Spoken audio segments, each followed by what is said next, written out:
اعوذ باللہ من الشیطان الرجیم بسم اللہ الرحمن الرحیم یا ایہا الناس اعبدوا ربکم الذی خلقکم والذین من قبلکم لعلکم تتقون الذی جعل لکم الارض فراشا والسماء بناء وانزل من السماء ماء فاخرج به من الثمرات رزقا لکم فلا تجعلوا للہ اندادا وانتم تعلمون صدق اللہ العظیم۔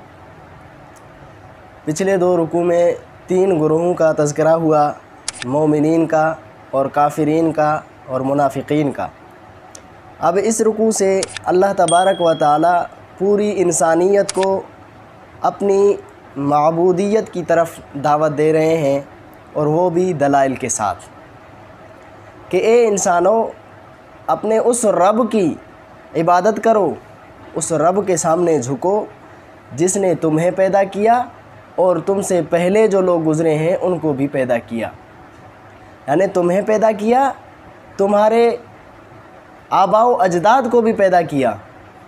یہ اس لیے اللہ تبارک و تعالیٰ نے فرمایا ایسے نہ ہو کہ یہ لوگ کہہ دیں کہ نہیں، ہمیں تو ہمارے آباء و اجداد نے پیدا کیا ہے، رب نے ہمیں پیدا نہیں کیا۔ تو اللہ نے فرما دیا تمہیں بھی میں نے پیدا کیا، تمہارے آباء و اجداد کو بھی میں نے پیدا کیا، اس لیے میری عبادت کرو، کسی کے اور کے سامنے نہ جھکو۔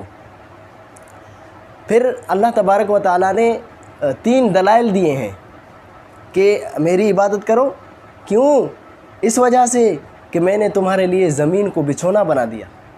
میری عبادت کرو اس وجہ سے کہ میں نے آسمان کو تمہارے لیے چھت بنا دیا۔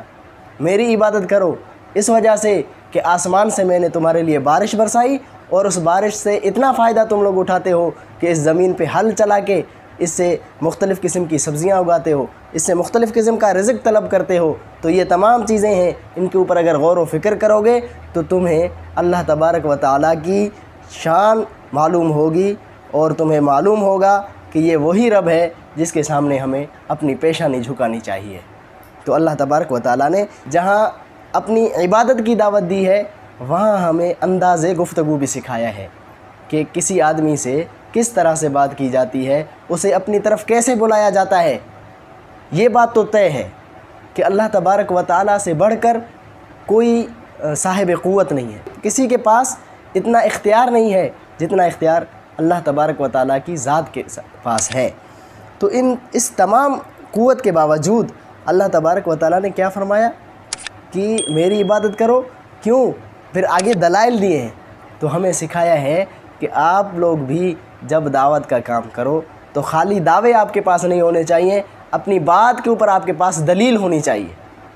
جب بھی بات کرو تو دلائل سے بات کرو، جب بھی بات کرو تو کسی مضبوطی کے ساتھ بات کرو، ایسی کھوکھلی بات نہ کیا کرو۔ یا ایھا الناس اعبدوا، اے لوگو، اعبدوا ربکم الذی خلقکم، عبادت کرو اس رب کی جس نے تمہیں پیدا کیا، والذین من قبلکم، اور ان لوگوں کو پیدا کیا جو تم سے پہلے گزرے ہیں، لعلکم تتقون، تاکہ تم پرہیزگار بن جاؤ۔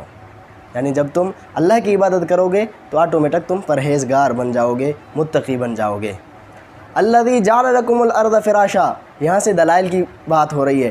الذی جعل لکم الارض فراشا، وہ ذات جس نے تمہارے لیے زمین کو بچھونا بنا دیا، والسماء بناء، اور آسمان کو چھت بنا دیا، وانزل من السماء ماء، اور آسمان سے پھر بارش کو برسایا، فاخرج به من الثمرات رزقا لکم، اور پھر نکالا زمین سے پھلوں کو، رزقا لکم، جو تمہارے لیے رزق ہے، تمہارے لیے رزق ہے، تم اس سے کھاتے ہو پیتے ہو۔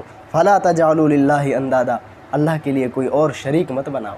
شریک بنانے کا مطلب یہ ہے کہ جس طرح سے اللہ کی عبادت کی جاتی ہے، جس طرح سے رب کی تعظیم کی جاتی ہے، جس طرح سے رب کے سامنے جھکا جاتا ہے، اس طرح سے کسی اور آدمی کو آپ نہ بناؤ۔ وہ اللہ کی ذات ہی ہے جس نے آسمان میں چاند، سورج، ستارے وغیرہ لگا دیے ہیں، اور ہم اس سے فائدہ اٹھاتے ہیں۔ تو ان تمام چیزوں کے جاننے کے باوجود ہم رب کی ذات کے ساتھ کیوں دوسرے آدمی کو شریک کرتے ہیں؟ کیوں دوسری ذات کو اس کے ساتھ شریک کرتے ہیں؟ کیوں ہم اس کے سامنے جھکتے ہیں؟ یہ تو ہو گیا رب تبارک و تعالیٰ کی ربوبیت کا بیان۔ آگے رسول اللہ صلی اللہ علیہ وسلم کی رسالت کو ثابت کرنے کے لیے اللہ تبارک و تعالیٰ نے ایک دلیل دی ہے، وَإِن كُنتُمْ فِي رَيْبٍ مِّمَّا نَزَّلْنَا عَلَىٰ عَبْدِنَا فَأْتُوا بِسُورَةٍ مِّن مِّثْلِهِ وَادْعُوا شُهَدَاءَكُم مِّن دُونِ اللَّهِ إِن كُنتُمْ صَادِقِينَ وَإِن لَّمْ تَفْعَلُوا وَلَن تَفْعَلُوا فَاتَّقُوا النَّارَ الَّتِي وَقُودُهَا النَّاسُ وَالْحِجَارَةُ وَأُعِدَّتْ لِلْكَافِرِينَ۔ یہ رسول اللہ صلی اللہ علیہ وسلم کی رسالت کا دفاع ہے۔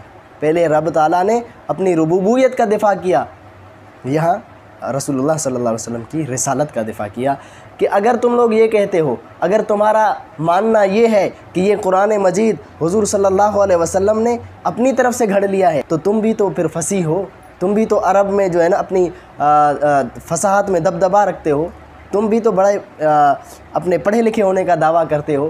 ایک امی شخص نے، یعنی جو پڑھنا لکھنا نہیں جانتا ہے، اس شخص نے اگر ایسا فصیح و بلیغ قرآن پیش کر دیا ہے تو تم بھی پھر اس طرح کا لے آؤ نا۔ اگر اپنے دعویٰ میں سچے ہو تو اللہ نے انہیں پھر چیلنج کر کے بتا دیا کہ یہ تم ہرگز نہیں کر سکتے ہو۔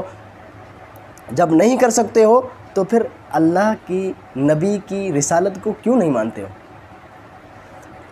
وَإِن كُنتُمْ فِي رَيْبٍ، اگر تم شک میں ہو، مما نزلنا، اس چیز کے بارے میں جو ہم نے نازل کیا علی عبدنا، اپنے بندے پر یعنی رسول اللہ صلی اللہ علیہ وسلم پر، فَأْتُوا بِسُورَةٍ مِّن مِّثْلِهِ، تو پھر تم بھی اس سے ایسی کوئی صورت لاؤ نا، تم بھی پر قرآن کی صورت جیسی کوئی صورت لاؤ۔ اللہ نے چیلنج کر دیا ان کو۔ وَادْعُوا شُهَدَاءَكُمْ، صرف اکیلے تم نہیں، تم اپنے مددگاروں کو بھی طلب کر لو، جتنے تمہارے مددگار ہیں اللہ کے سوا ان تمام کو جمع کر لو اور انہیں کہو کہ آ جاؤ اس قرآن کی مثل کوئی ایک چھوٹی سی صورت بنا کے لاتے ہیں، کوئی ایک آیت بنا کے لاتے ہیں، پھر دیکھتے ہیں کہ آپ لا سکتے ہو یا نہیں لا سکتے ہو۔ اللہ نے انہیں فرما دیا ہرگز نہیں لا سکتے ہو۔ وَادْعُوا شُهَدَاءَكُم مِّن دُونِ اللَّهِ، اور بلاؤ اپنے مددگاروں کو من دون اللہ، اللہ کے علاوہ، ان کنتم صادقین، اگر تم سچے ہو اپنے قول میں، اگر تم کہتے ہو یہ قرآن اللہ کی طرف سے نازل کرتا نہیں ہے تو۔ فَإِن لَّمْ تَفْعَلُوا وَلَن تَفْعَلُوا، اگر تم نہ کر سکو، اگر یہ کام تم نہ کر سکو، قرآن جیسی صورت کوئی نہ لا سکو، وَلَن تَفْعَلُوا، اور ہرگز تم نہیں لا سکو گے، فَاتَّقُوا النَّارَ الَّتِي، تو ڈرو اس آگ سے، وَقُودُهَا النَّاسُ وَالْحِجَارَةُ، جس کا جو ہے ایندھن آدمی اور پتھر ہوں گے، اعدت للکافرین، جو کافروں کے لیے تیار کی گئی ہے۔ اللہ تبارک و تعالیٰ سے دعا ہے کہ اللہ تبارک و تعالیٰ ہمیں اس قرآن کے اوپر مکمل عمل کرنے کی توفیق عطا فرمائے۔